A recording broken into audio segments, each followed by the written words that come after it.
finally, here at Inclusive Natural Medicine, one of the specialty tests that we like to do is the GI Advanced Profile.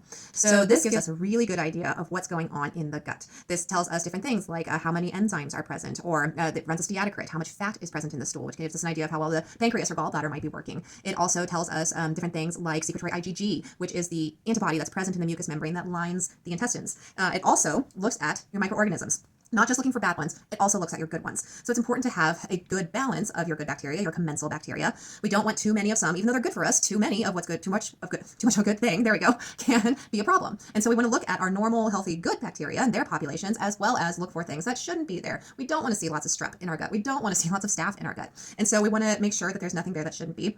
And then look at the things that, kind of like our commensal, can be there. They're not really helping us, but they're not really hurting us when they're in low numbers, and that's things like candida. It's okay to have a little bit of candida in your gut, just not a lot.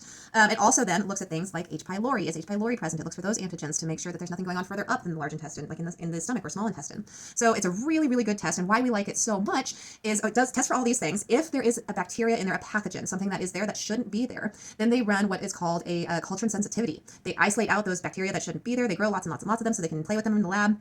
And they test different antibiotics and antimicrobial herbs against what grew out of your gut so that we can know when it comes to treatment what to use and what not to use, because it's kind of pointless to use an antibiotic that's not going to kill the bacteria that needs to be killed. So that's why we like the GI Advanced Profile so much, is that culture and sensitivity on top of all the other things that it tests. So if you have concerns about your gut, if you think maybe you've got some bacterial overgrowth or maybe you've got some just dysbiosis happening in the gut, the GI Advanced is a really, really great way to go to get that whole picture idea of what's happening in that tube that is the gut.